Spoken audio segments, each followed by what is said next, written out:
What a painful sight for President Vladimir Putin.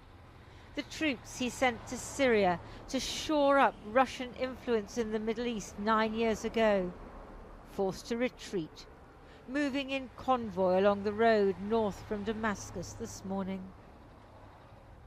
For Syrians watching them pass, not so painful.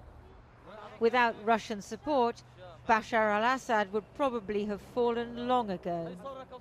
Tell me what you're feeling watching the Russians go past. نصر كبير وفرحة الحمد لله قتلونا ودمرونا الحمد لله. We passed scores of vehicles, a column that continued for several kilometers, an organized retreat. And then they were forced to stop. One vehicle with a flat tire, and they all ground to a halt. The Russian military is notoriously camera shy, but today avoiding us was a low priority, although they didn't want to talk. At their height, the Russians had some 5,000 troops on the ground in Syria. Many were withdrawn when they invaded Ukraine in 2022. Here they were infamous for the destruction they wreaked from the air. But that's all over. The rebels they've been fighting are now the ones in power.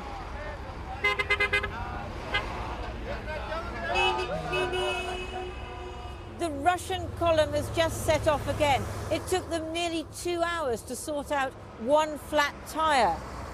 What we can see is that they are leaving in good order. They don't look like a defeated army. They must have come to some kind of agreement with the new authorities in Damascus. But we've seen more than 150 vehicles.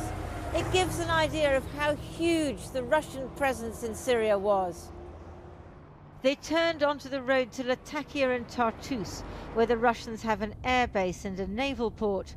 Transport aircraft and frigates have been spotted there, suggesting these forces are to be withdrawn to Russia. In Damascus, the new Prime Minister was fighting through not Russians, but crowds of well-wishers to get into the Umayyad Mosque for Friday prayers. During the scenes of mass jubilation, the man who led the militia that toppled Assad, shedding both his jihadi name and uniform, put out a statement calling for sober and responsible celebration. أود أن أبارك للشعب السوري العظيم انتصار الثورة المباركة وأدعوهم للنزول إلى الميادين للتعبير عن فرحتهم بذلك دون إطلاق الرصاص وترويع الناس ثم بعد ذلك لنتجه إلى بناء هذا البلد وكما قلناها منذ البداية منصورة بعون الله والسلام عليكم ورحمة الله وبركاته. And head to the squares they did after Friday prayers. The biggest crowds were in Damascus, but all over the country people came out to celebrate the downfall of the Assad regime just 5 days ago. So much has happened since then, an entire nation transformed, looking back in pain and forward in hope. Syrians may be happy to see the Russians go, but other regional powers are jostling to take their place, stepping into the void left by decades of dictatorship and war. And Lindsey joins us now from the city of Homs. Lindsey. Aisha, it might be nice to think that Syrians could be masters of their own fate, that they could choose what kind of government they wanted and that would be that. But of course, that's not how the world works. The US Secretary of State Antony Blinken has been in Turkey and in Iraq over the last 2 days. They're very worried. On the one hand, the Americans, of course, are thrilled to see the Russians being pushed back along with Hezbollah and the Iranians. On the other hand, they're very worried that this new dispensation in Syria will lead to the rise of al-Qaeda and ISIS again. And of course, the new leader, Ahmed al-Farah, used to be called al-Julani under his nom de guerre, is still sanctioned, so that the Americans aren't quite sure what to do. You've got the Israelis bombing, you've got the Turks bombing because of the Kurds. And then what about the Russians? Now, that port at Tartus is very important to the Russians. They want to keep it because it's from there, it's their jumping off point for all of what they're doing in Africa. Of course, remember how in the Sahel in West Africa, Russia is increasingly influential. And there are 2 ships loaded with wheat for Syria off the port at the moment. That is the Russians' bargaining chip. It may not be so easy for the new Syrian government to get rid of the Russians as they would like. Lindsey, thank you. Lindsey Hilsum in Homs there.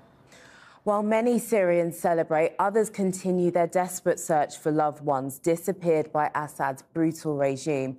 When the doors of the country's prisons were thrown open, it led to joyful reunions for some, but heartbreak for others. And many are still searching for answers, clinging to the hope that their missing relatives are alive, as our Foreign Affairs correspondent Porrick O'Brien explains in this report, which contains graphic and upsetting images. Bashar al-Assad's father enlisted a former Nazi officer to design his intelligence and torture operation. One of its pillars, Sednaya prison. Thousands freed from there on Sunday. Now imagine what it would have been like in the days after the Nazi concentration camps were liberated. Imagine the surrounding hospitals and morgues filling up, the search for the missing. Tragically, no need to imagine anymore.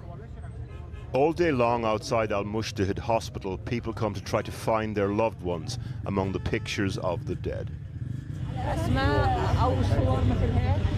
Khader's father was detained 12 years ago. His face is not on the wall, so still no closure. انت قد ما رح تحكي انت ما رح تحسني تصفي اي شعور جواتك 12 سنه انت عايشه بعرق كبيره ما بتعرفي عنه شيء انت عم تاكلي بس ما عندنا.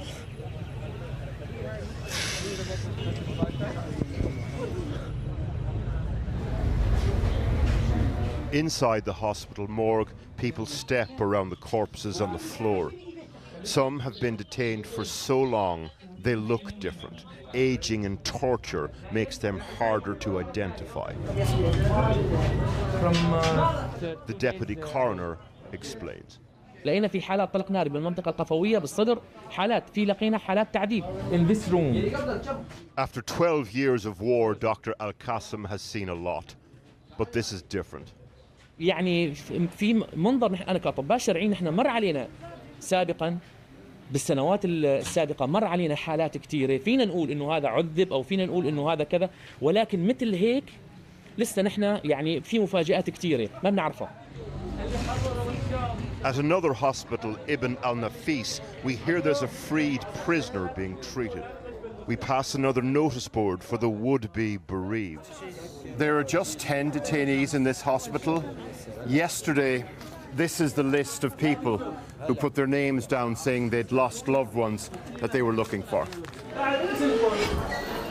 Inside, the former detainees' room is full of people. More keep coming.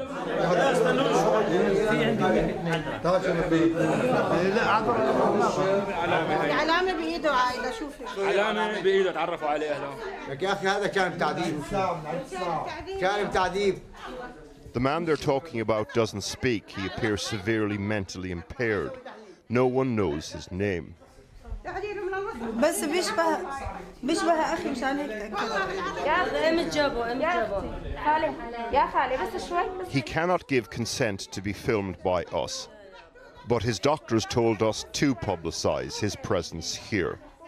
In the absence of DNA testing kits, there is no way to identify him. أنا عندي هي أمه هلا بتقول إنه أمه ومتأكدة وهي بتقول عمه جاي من مركز. Some are convinced that he's the son that they lost. They are one of the hundreds of thousands of imprisoned or disappeared by the regime.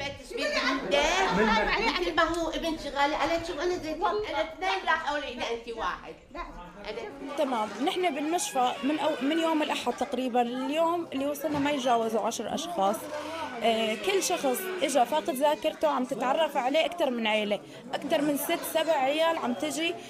في شخص وصلوا ل 100 عائله او 100 شخص تعرف عليه على اساس انه قريبه. We don't know how severe this man's condition was before Sednaya prison. We do know that the torture administered there was of the most extreme kind. Torture that continues for those holding on to the hope of connecting to those they love.